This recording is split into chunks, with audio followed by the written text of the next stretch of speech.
Welcome to Devil's Advocate. I'm Perry Gruber, and this is the Copiosis LiveStream where we have some people come onto the show and we have a lot of fun with some sticky questions and some hopefully entertaining answers, as well as some fun banter.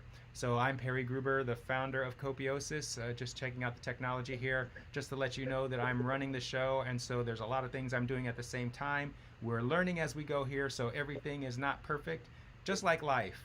And so if you're interested in finding out more about Copiosis and you're unfamiliar with it, feel free to go to the website copiosis.com. We've got a ton of information there for you to bring you up to speed with our innovation. If you are interested, if you know about Copiosis, we would encourage you to consider becoming a patron of our work. You can go to this website and join us on Patreon. You can even go there and find out where the money goes. All the money that is sent to us is going directly toward helping to make the Copiosis innovation a reality in the world. Starting maybe with the United States, maybe not. We'll see who goes first. That's the exciting part about all of this, is who is going to go first.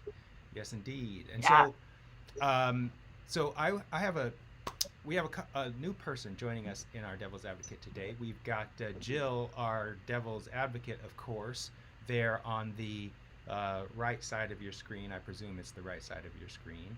And Jill Dell, she's our Devil's Advocate. She's coming up with the sticky questions. And then in the center of the screen, we've got Jarek Spiegener. He is our co-founder and chief technology officer. And we have Jarek on the show today because, well, Jill has some sticky questions relating to technology, and we thought it would be better for him to answer these questions than for me to answer these questions. And before we get into it, let me just ask you that if you're new to the YouTube channel, please feel free to click on the subscribe button, and don't forget to click that bell, because that will let you know of any upcoming live streams we have scheduled, as well as other YouTube videos that we load onto our channel. By the way, in a couple of weeks, I believe, we're going to be having another show featuring Jarek and our political strategist, Christopher Hatton, where we're going to be talking about what happens after the 2020 election and how does the 2020 election affect Copiosis. So yeah, lots of really good stuff going on our YouTube channel.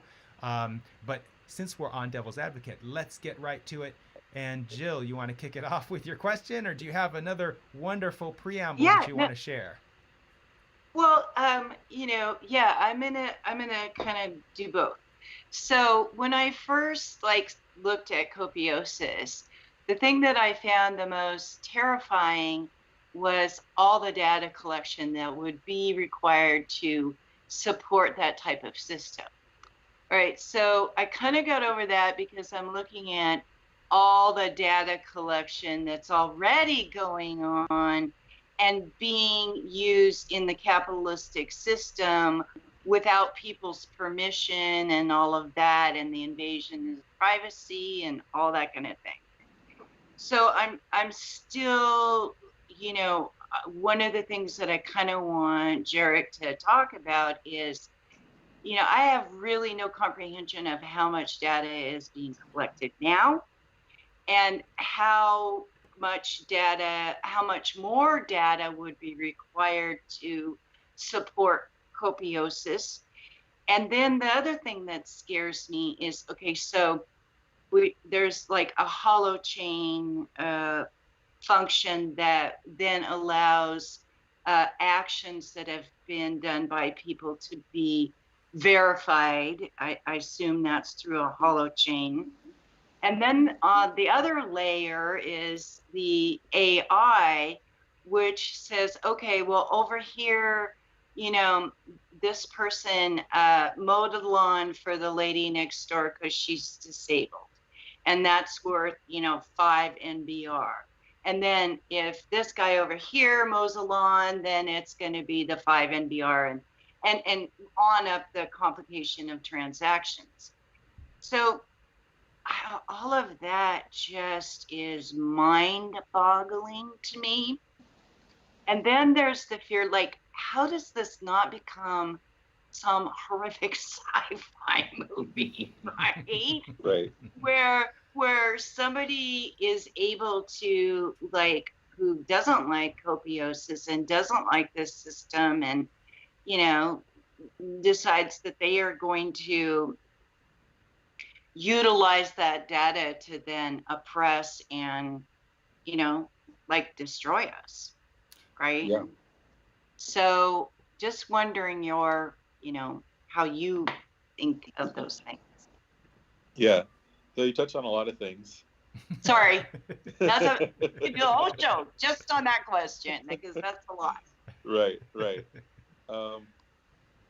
So starting with just the amount of data that we have, as of 2020, I believe we have about 40 trillion gigabytes of data that exists, and that amount is growing exponentially every year. And then we've only analyzed a tiny percentage of that data. I don't know exactly what it is, but there's so much information, so much data that's already being generated that can be analyzed, but that is not yet being analyzed. Even still, it's like, of course, companies like Facebook and Google and Amazon are all analyzing the heck out of the data that they have access to regarding, right. The things that we're doing from day to day, or the things that we're looking at as we scroll through our news feed. And they're using that data in order to build models of who we are, right? Kind of like little simulations of you and me and Perry. Right. And they use these simulations of us in order to predict what it is that we want from moment to moment, so that they can sell us stuff, right? Right. Or get us somehow hooked onto their platforms. Right. The problem is not so much that this data exists or that these models exist. It's the incentive behind them. Like, what are they trying to do with it, right? Yeah. And as of right now, the incentive or the purpose behind the models as they exist is to exploit us and to get us to hooked onto platforms so that they can sell more ads on those platforms, because we are the product, and the more eyes that they have, the more money they make. So that said, I do believe that if we fix the incentives, then suddenly these models can be working for us, not against us, right? Yes. These simulations of ourselves, we can use that in order to, for example, order new household supplies before we even realized we needed them, right? And then they just arrive at our doorstep, or to figure out. One interesting thing is Facebook and maybe even Amazon. I know that they have enough data on us that they can know with a degree of certainty whether or not someone is depressed, or whether or not someone is suicidal. Right. For probably a bunch of reasons. They don't do anything about that right now. No. But the potential is there, right? There's a lot of potential to reach out to someone and help them to at the moment that they most need that help. Exactly. Yeah. Okay. So okay, so now the AI aspect of all of this, and how does AI end up not like taking over the world? Like, how do we not end up Terminator 2, right, or whatever? So, in a sense, AI will take over the world, and it already has. And that's not a bad thing. Okay, explain yourself. I mean, we use AI every day, right, for all sorts of things. It's interesting because in the field of artificial intelligence, the things that work, it's almost a joke in the community, but they no longer refer to it as AI, because they're always like pushing the frontiers. Like, AI is this thing that we can't do yet. And once they figure out how to do something, it's no longer considered AI, right? Like, what is it considered? Well, they just say, oh, well, this is the solved problem. It's not really like, it's just it's for example, you know how you can talk to Siri. I'm not going to say the words because then everybody's exactly. So you can talk to Siri and it'll recognize what you're saying, that speech recognition is a form of artificial intelligence. Uh-huh. But there was a time where speech recognition was considered a very difficult problem. Now that it's been solved, people don't generally put that in the category of AI because we kind of it's so we've gotten so used to it that it's not really We just don't call really it think of it Siri that way. or Alexa. Right. Or yeah. Right. Yeah. Got to be Yeah. careful. Exactly. Yeah. Yeah. Right.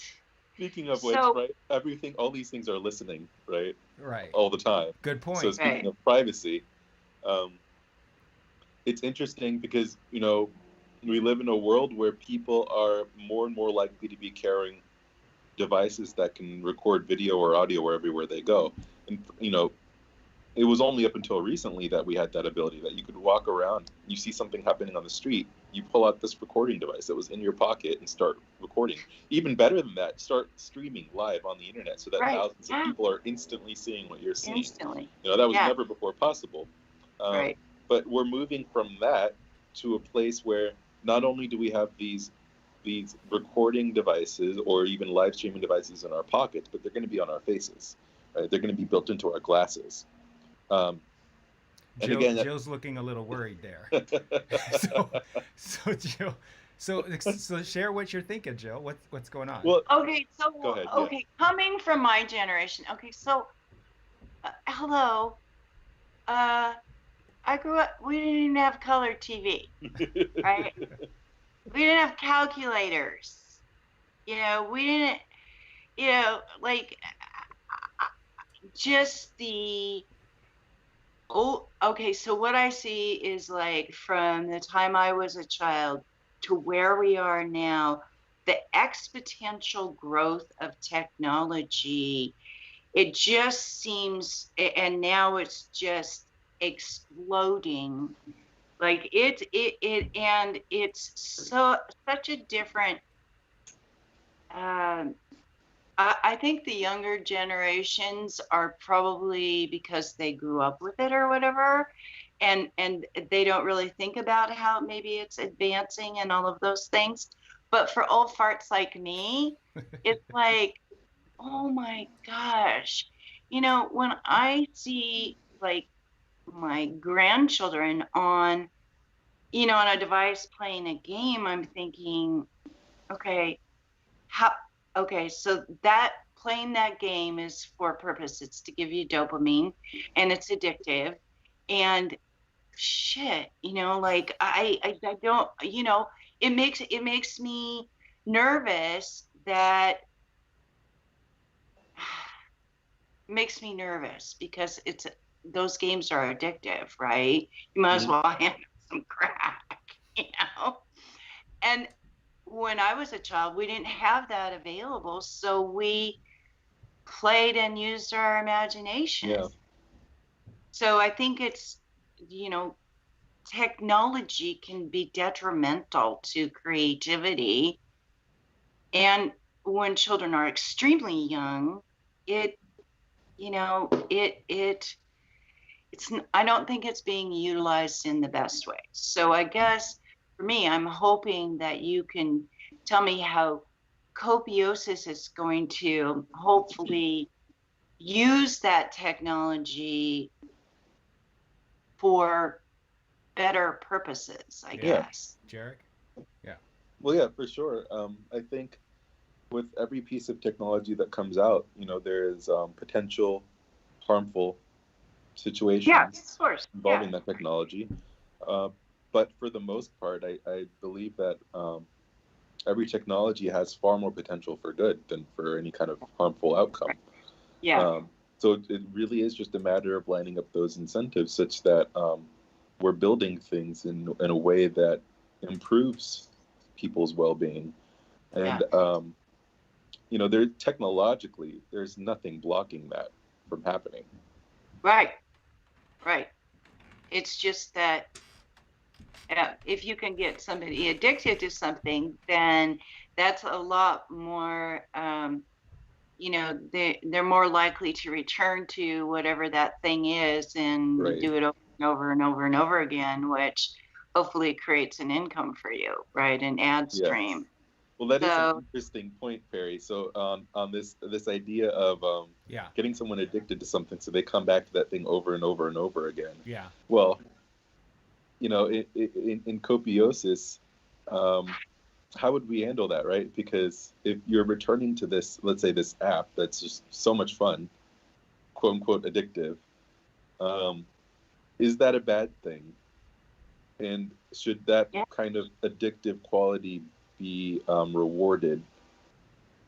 Well, see, that's an interesting question, because when Jill was talking about the addictive nature of video games, I was thinking we really need a psychologist on the panel to talk about this, because really, yeah, is it really, so what is addiction, right? And if is it a bad thing for someone to be experiencing a level of focused interest on a pursuit so much that they do it all day long?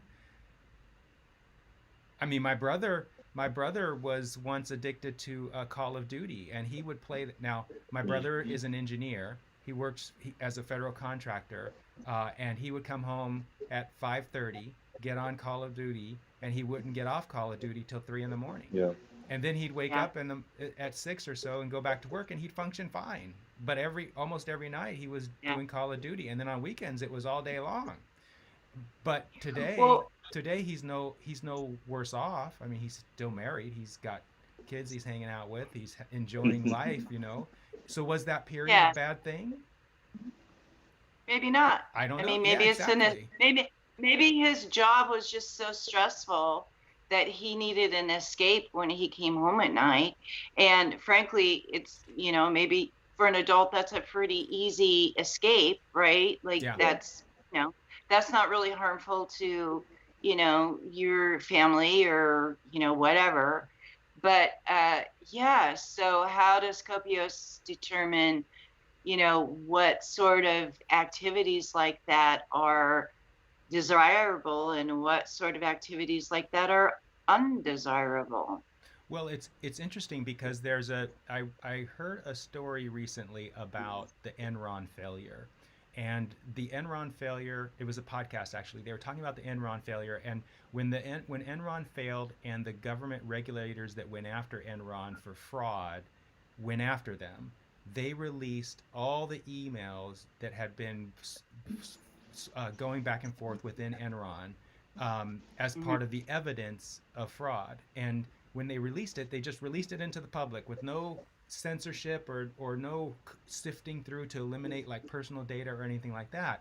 And Right, the podcast claims that all of this data was used to create things like Siri and other AI features that we all benefit from today. And so the detriment of the crime, it was a crime of fraud, big time right, fraud right, perpetrated by the Enron leaders, actually resulted in this really positive thing at the end, where all this email was shared, and as a result of that, the data allowed for all these new innovations to occur. So right.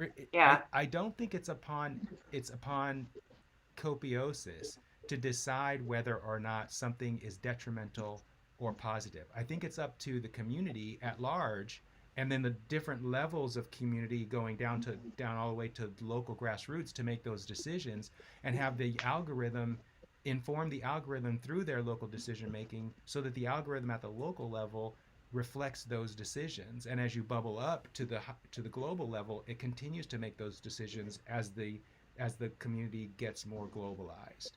So it's not Copiosis that's going to make these decisions. It's people that are going to make the decisions, and their decisions will influence the algorithm in that way. So you might It's a great have, explanation.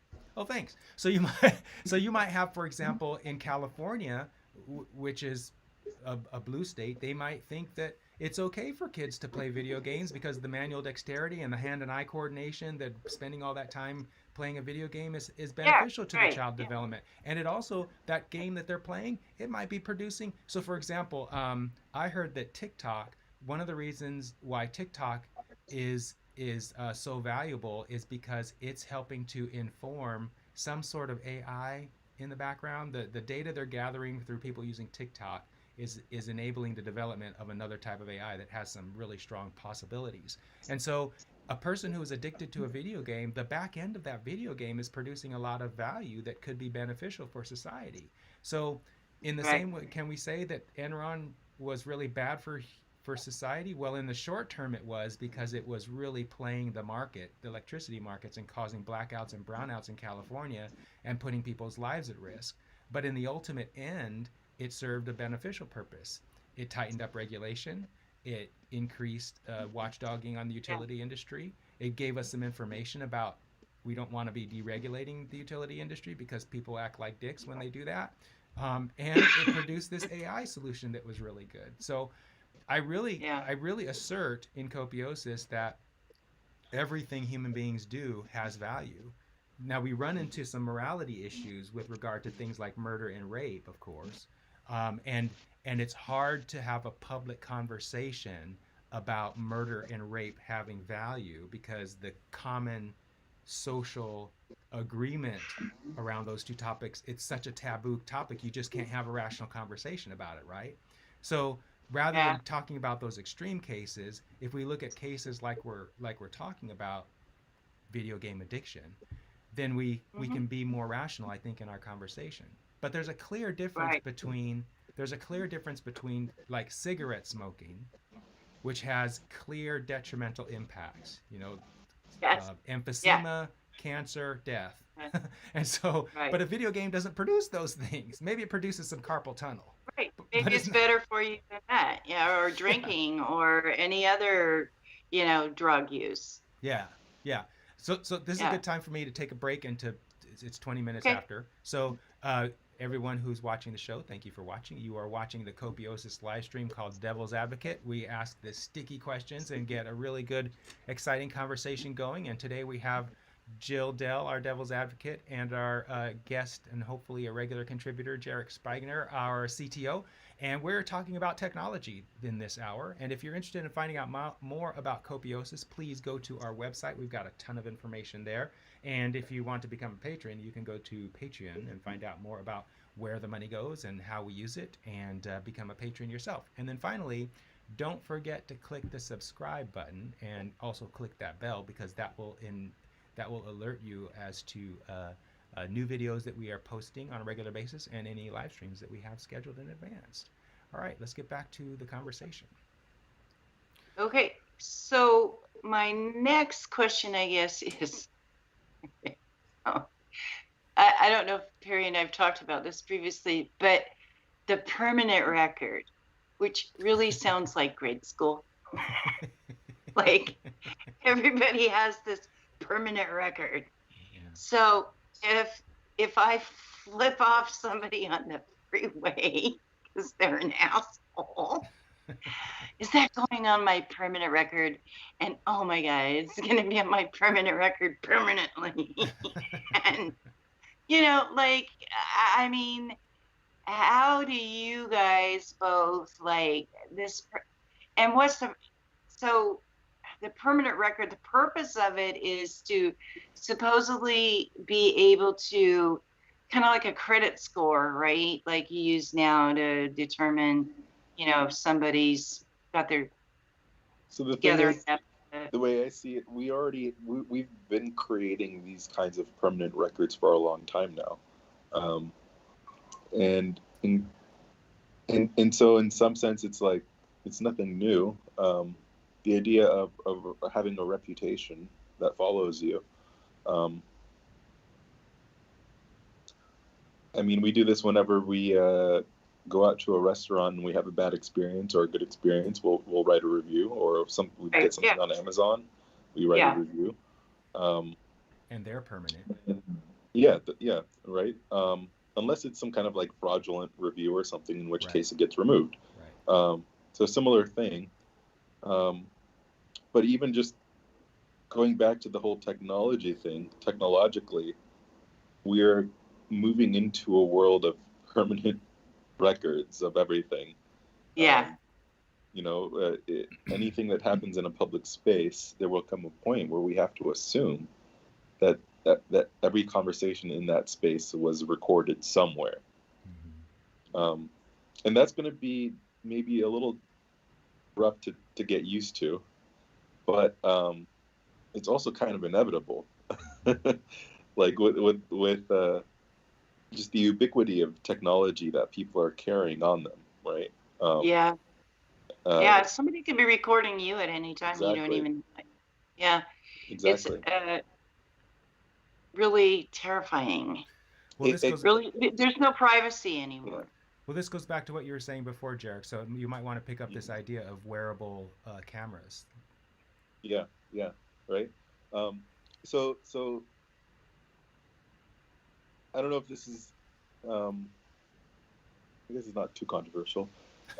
So things like police brutality, it's not a new thing, but people have become recently aware because there came a point where anytime that this was happening, someone on the street could pull out their phone and start capturing that. Um, Yeah. Similarly, I think with wearable cameras and whatnot built into our glasses at some point, um, you'll be able to start recording anything you see at a moment's notice, and even probably before that, right? There will be a lot of advantages to having like a life log just for yourself, for your own record of like, well, what did I do? Who did I talk to? What conversations did we have? If you could have an AI assistant that could help you remember all of those conversations, maybe you don't need all of them, but maybe there was one thing someone said earlier that day that you didn't think you would need to remember, but you want to remember what they said. So you can ask your AI, hey, what was it this person told me? And they'll play it back for you. Wouldn't that be cool? Um, Although, it is something. Well, see, I think the tension here is that we're scared of saying something that will then be used against us, right? Yeah. Um, Well, it's just, what's the point? What is the point, really? Well, let's mhm. let's What's the consider point of well all let's that? well let's consider the adversarial condition that Jarek once shared with me before, where someone claims that you said or did something Exactly. that was a crime, and you have data from your glasses and your camera enabled glasses that shows that either you didn't do it at that particular time or you weren't even there. Right. It's your own personal alibi, right? Yeah. If someone says you did something that you didn't do, you want to have. Well, in the world now, they have to prove that I Right. was there. They have to prove that I did it. So this proof So becomes that's even no, more easy. I mean, there Yeah. has to be evidence, Yeah. Right. right? So why do I need all this other, data on top of it? Yeah, maybe the crime could be solved quicker, or I could prove my innocence quicker, but the cost of being just this walking, talking, uh, like avatar almost, like I feel like it's dehumanizing and just I'm just gonna be walking around, like a data collector, and how I interact with people is going to be, stilted or changed or altered in a way that's just like don't don't show your anger because they're recording it and they're gonna show all of your See, friends I what what a I think is. biatch you were, and it's like, you know what I mean? Like, I how can you do. just be who you are and not in Well, see, that and kind of that's actually world? exactly what I think this is going to alleviate is us allowing ourselves to be exactly who we are without judgment. Because we imagine a world where everything is open. There will be a lot of people that are afraid to be who they are at first. There will be a lot of offense. There'll be a lot of judgment. But at some point, your dirty laundry will come out too. And when everybody's dirty laundry comes out, who are you? How are you going to judge someone else's? You know? Yeah. Yeah. Yeah, yeah. Okay. So, and I always come back to this. We have two paths, right? We have two paths, in my opinion. We have a path where we are going down now, where all that shit's just going to be used against you with absolutely no benefit to yourself.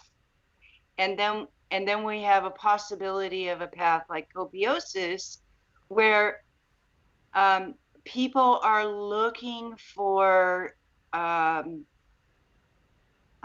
different outcome. You know, it's like, Yeah.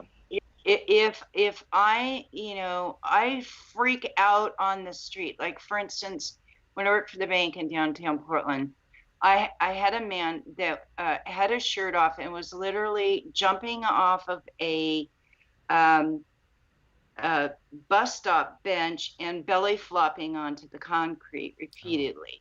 Wow. So if I had AI at that time, I could instantly transmit that information to police, medical, all of those people, and like, this is what's happening. You need to get here now. Right.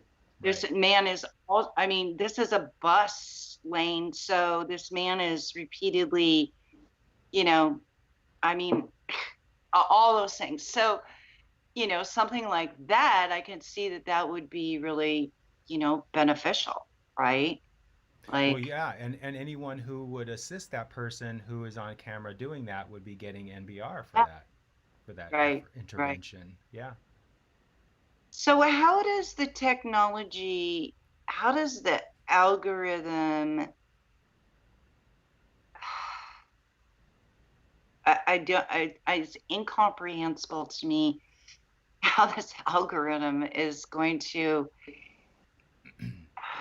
sort through all the data and spit out the appropriate NBR for every action. Yeah. Yeah. How's that going to happen, It- Jerry? I mean, so it's a big problem, but the gist of it is like what Perry explained earlier, right? We start with understanding what people's objectives are as a community, what the things that they value, right? The outcomes that they want to see. Right. So we build a model of that, right? We build a model of a community's values, the things they want to see, and then we look at the outcomes that are happening, and we see, are those things in alignment? How much in alignment are they, right?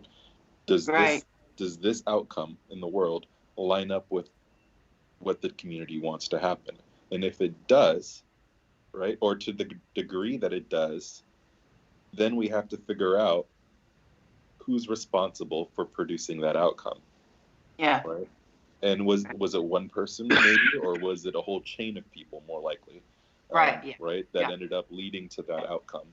And we try as best as we can to identify the people in that value chain, the people who produce that value, and distribute the reward accordingly. And so the amount of the reward would vary based on how much in alignment those outcomes are with the desired outcomes. Right. So given two, let's say, two outcomes, right? If one of them is more in alignment with those goals, and you could have these objectives be ranked in order of priority, for example. There's different ways to do it, or they could be weighted against one another, right? You could have like health and safety and nutritional well-being is weighted maybe higher than entertainment, right? Yeah. Right. Mm-hmm. So you rank these outcomes, and that there is some fuzziness there, but there are also some obvious differences between making sure that people are well fed, making sure that there are street performers, entertaining people as they go about their day, right? There's an obvious difference there between which one warrants more that benefit reward. And so we're doing as best as we can to just approximate that relative value. And it doesn't have to be exact, right? Because nobody's depending on this in order to survive. That's right. And the idea is we can become better at approximating that value system over time. Dialing it in. Yes.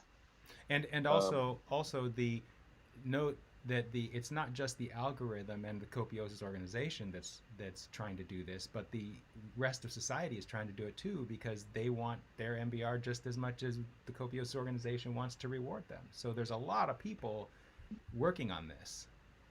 Yeah. Right. So do you see this? Okay, so I'm trying to picture this. Okay, so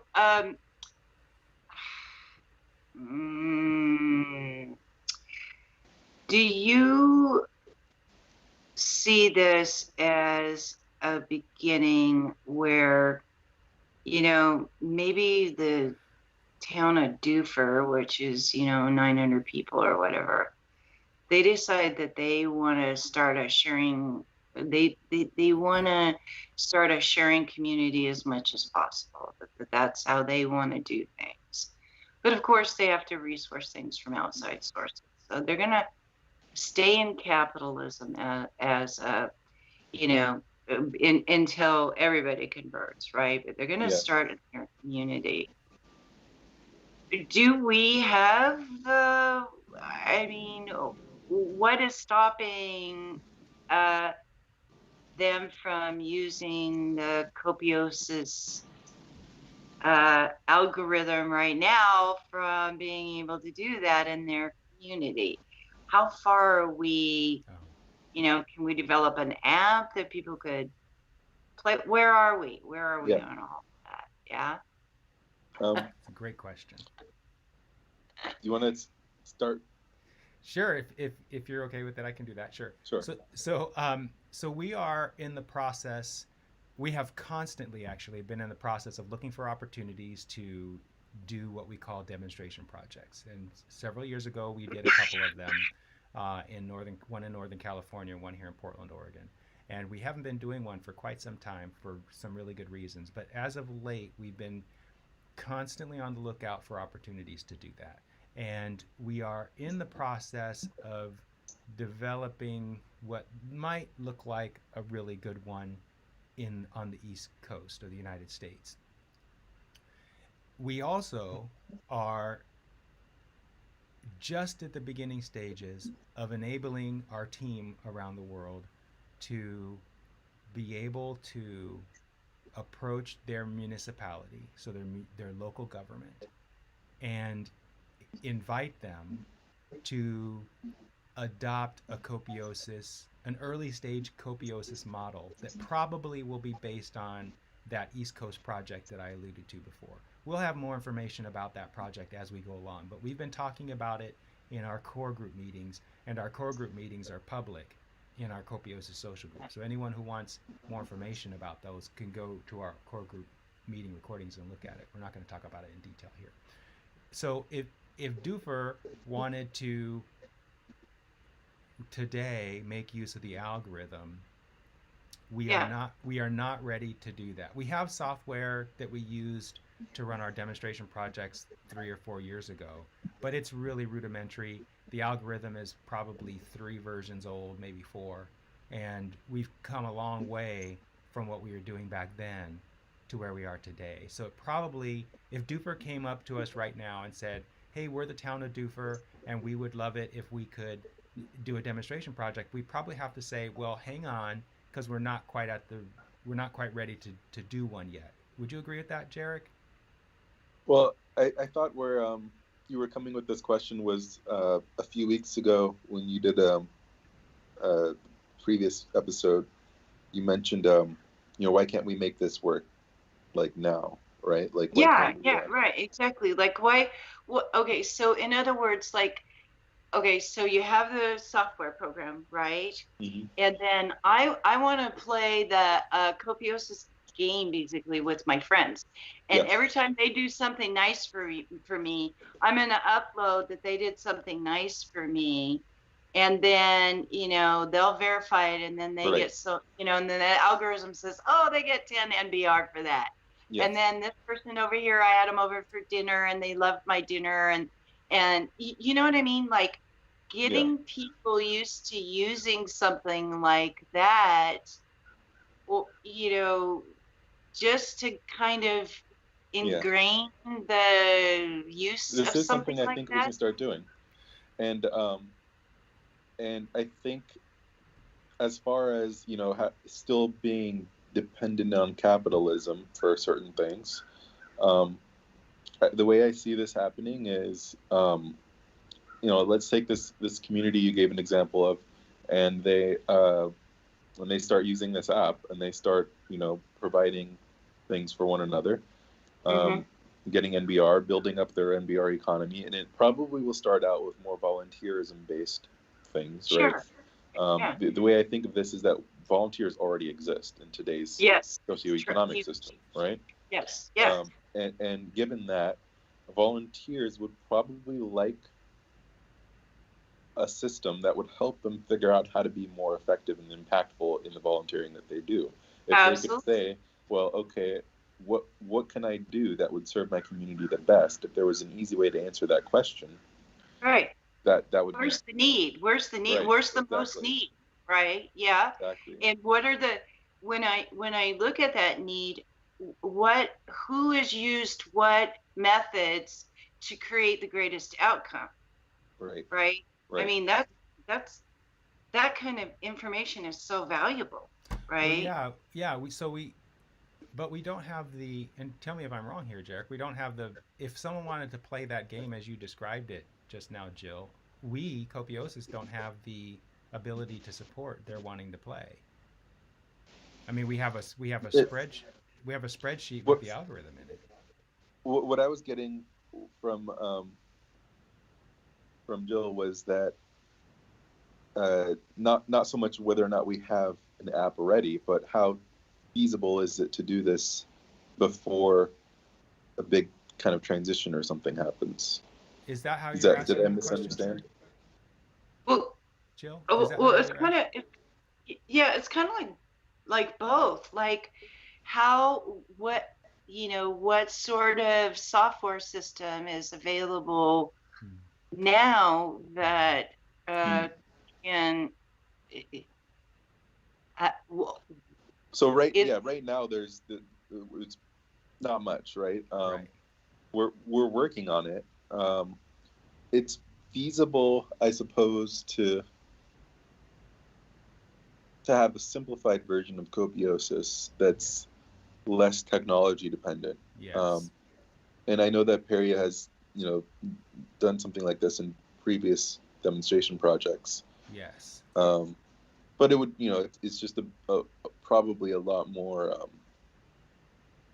uh, involved in terms What do of you mean by yeah? What do you mean by involved? the uh, The administration of it all? yes, Yeah, it would be yes, that very part. hands-on. It would be Yes, very labor intensive to do it. Yes. exactly. You'd almost have to be it would almost have to be done on paper. It would be so labor intensive. Yeah. So it's so the probably the best way to do it in the nearest future from the grassroots level would be to use the game that Kerry is developing for his project on the East Coast. And as you play the game on the game board, do use his process where it then moves to a tabletop process and then moves into your community. And then I could see where if a lot of municipalities or towns were using starting with that game board, all those towns could then kind of integrate with one another when you move from the game board to the online version and then from the online version onto the community level maybe. But even then okay. there's still a Go lot of ahead. intense human movement that's required, and you're not getting a lot. I don't think you're getting a lot of evidentiary experience of copiosis because so many elements that make copiosis so great as a theoretical innovation won't exist, I think. Yeah. Mhm. Okay. Yeah. So Yeah. basically the answer is no. We're not there yet technology wise. And the amount, if I'm understanding this, the amount of um, physical time and energy and all of that it takes to upload the data, gather and upload the data Yeah. is prohibitive at this time, right? Mainly because people don't have time to do it. That's the Okay, because they but still let have to me go work in back. capitalism. Right, but okay, so but if but if the program was available and I can upload data and 30 of my friends can upload data and the algorithms and we set, like we just set the value, like the value is um, every time I have a conversation with you, that's valuable because I'm connecting with you, right? If I do something physical for you, like prepare a meal or whatever, that has value. So we could set value chains on that. And we could do very, very, very, very simple values. And we could base all of those values just on personal interactions that we're doing with our group of friends. And then we get MBR, right? That Yeah, was you that know? was And basically the beginning, the first two demonstration projects. That's basically how it worked, how they worked. okay, so what I'm looking at is how do we begin to get people to have a comprehension of how this works? Why can't we start with something extremely simple that anybody can play with and they can play with a group of friends That's what we're and working on. That's what we're get working an on. That's right. understanding of how, Yeah. yeah, That's what we're working on. Let me take a break and just because we're 6 minutes over our break yeah, period. This is relate. the yeah, it's okay. This is the Copiosis live stream called Devil's Advocate. We are talking about um, all the innovations, the wonderful innovations that we are doing to move Copiosis into reality. If you want to find out more about what we're doing, you can go to this website right there, copiosis.com, and find out more information about what we're doing. Or you can go, if you're wanting to be a patron, find out more about how we use the money. You can go to this website here. And then also feel free, if you'd like, to click our subscribe button on our YouTube channel and click that bell so that you are alerted to new live streams that we have scheduled, as well as videos that we're updating on or uploading on a regular basis. So thank you for watching, and let's continue with the conversation. So yeah, we are moving quickly toward a more sophisticated rollout, and Jarek is primarily in front of that with the technology component, and then Carrie, the guy who is the developer who is on board with us, is uh, making available a large piece of property he has available to us for a demonstration project. And the idea is that as we as we implement the demonstration project on that property and get better at that, we will have a model that we can replicate elsewhere. But instead, we're not doing this linearly. So at the same time, we also are working with our political strategists to come up with a repeatable process that ordinary people can use to engage with Yeah, their local leaders about adopting Copiosis in the future. So we're like warming people up, warming the municipalities up, mhm, warming up the local yeah, governments, so that when we're ready to roll out a bigger version of our demonstration project model, we'll have some yeah, number of local communities that are warmed up and ready to receive whatever it is we're ready to roll out at that time. right, So right. your question is answered in a short way by saying that's coming, and we're not very far away. We're not very far away Yeah. from being able to do this, I think. Well, I want it all done yesterday. So would you get on it? So does everyone else on the team. Exactly. Yes. Right. Yeah, Yeah. yeah. Yeah. They're like, I'm So old. Time's a wasting. I know, right? And I'm really old. So yeah, right. So I'm also been thinking about just uh, there's so much negativity going on now and so much division but I think people are starting to uh, change their, coming around some, I guess, realizing that this isn't any fun, and this isn't the way life should be. So I'm just trying to think of ways that I can promote a sharing economy in my life. Like, you see how other people are doing it and just sharing all of that stuff. And I don't know. It's like, how do we get people to think in those terms more and more and more, and how valuable it is to share rather than be so, I mean, right now they have to be focused on earning a living, Yes. but there are lots of ways that you can also share. Yes. I grow a garden, and everything that that comes up, that's, I'm not going to use all of it, I share, so I think there's ways that people, you know, I can agree. find easy ways people can find to share, Yeah. Jarek? Yeah, I agree, and I think it's the big technological problems we don't have solved yet, right? Because um, every piece of this is very complex. Yes. Coming down to modeling the objectives of the community, to determining how outcomes align with those objectives, um, to figuring out who's responsible for producing those. That's a very difficult one. It specifically is um, it's just it's effectively working backwards from cause and effect to try Right. and figure out the cause. Yeah. And there's Right. no way that's going to be accurate 100%, That's right? But I do think that we can start with a simpler version of that entire process, and make it more accurate over time. Right. And I do think that technologically, that's something that we can start doing right, like today. I mean, AI, of course, will help with a lot of these things, but in terms of making it more accurate. And as far as the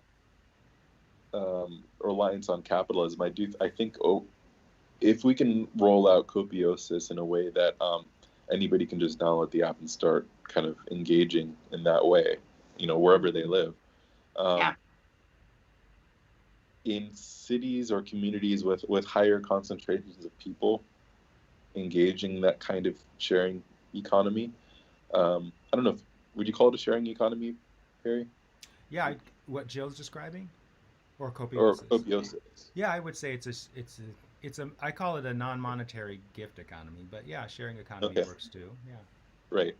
So as the amount of people that are participating in that increases, there is less reliance on capitalism or outside products and services, but there's obviously still going to be some. And then on top of all that, there's still taxes and whatnot that need to be paid. But I've talked to Perry about this for a while now, but I do think that that problem can also be solved by Copiosis. What I mean by that is, it's just another objective, right? We have to have our taxes paid. Put that at the top of the list for our community objectives. Yeah. Doesn't matter who pays it; just needs to be paid. Right. So, as long as that community can outsource some of their products or services in order to get money, then they can pay those taxes, and whoever pays those taxes gets NBR. Yeah. Yeah. I see us, Barry and I have talked about this, having sort of one foot in capitalism and one foot out. Yes. The broader you spread this, the more complex it gets, right? But okay, so the other thing I wanted to talk about, and we don't have much time, people figuring out, okay, so let's say you bring, these people are randomly selected to, I don't know how you set up the objectives of the community, right? Like, who in the community gets to decide what those objectives are? Does every member of that community get to decide it? Or is it a randomly selected group? Yeah. And how do you get all those people to agree on, what the objectives are and what the, Yeah. what's number one objective and, Well, I do think we can seed this with some assumptions, right? Basic necessities pretty high up on the list. Other things maybe a bit lower.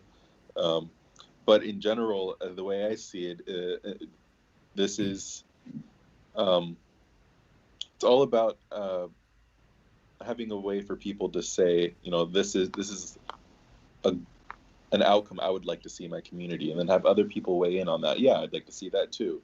And as it becomes more refined, right, we can have more rigorously kind of defined objectives or measures of benefit, right? A very simple one, probably very naive might be, well, we'd like to see more trees planted. And then we just count the number of trees, right? And that might be how we measure that objective. Right. Yeah. An environmentalist may come along and say, well, actually, that's not a great way to do it, because you're planting the wrong kinds of trees, and you also need these shrubs, and you got to have this kind of balance here. So maybe they'll propose another way to measure this kind of. They need to be native plants, not some tree from Uganda or something. Right. Yeah. And so we would have to have some kind of means for people that are experts to petition better objectives, better measures for things. Exactly. Yeah. And that's all part of the same process, the same ultimately with the same application, right? Having a way in which we can introduce better measuring tools for measuring the value of things in our reality. And remember too that Copiosis isn't on the hook to do all these things. The society is, every level of society is too. And as I see it in talking with Chris, we're seeing this push of decision making down to the local level through democracy and technology. And so as Copiosis becomes more and more real, we also have, from the other direction, politics driving society to become more prepared for a Copiosis environment, in the sense of having participatory decision making, ranked choice voting for elections, mail-in ballot, electronic and mail-in ballot voting. And so I see already technologies moving and empowering local individuals to make the decisions. So I think by the time Copiosis rolls out in its fullest, society will be at a place where a lot of what we're proposing is already happening. And so humanity will be ready to adopt Copiosis and make its own decisions at the local community level, because they will have been doing it already anyway. Right. That's a good place for us to. Sorry, that's a good place for us to end the show today. We got about 2 more minutes before we go, which is just going to be enough time for me to wrap this up. So thank you everybody for being on the show. Jarek, I appreciate you making time to be here. Jill, of course, always wonderful having you here. Your energy, enthusiasm, and your way of being makes the show a lot of fun to be a part of. So thank you for being on. You're so sweet. Thank you. And audience, thank you for being on. We had a couple of people on every now and then on the show, so thank you for watching live. And for those of you that are watching after the fact on the recording, thank you too for watching this show or portions of it. We encourage you to subscribe to our YouTube channel and click the bell so that you get updates when we're loading new videos and having new live streams. Our next live stream is going to be a Devil's Advocate show next week, and then following that we're going to have a conversation with Jarek and Christopher talking about how the 2020 election is affecting our rollout plan. So thank you again for watching, and we will see you next week on Devil's Advocate. All right. Happy Thanksgiving. Yes, happy Thanksgiving, everybody.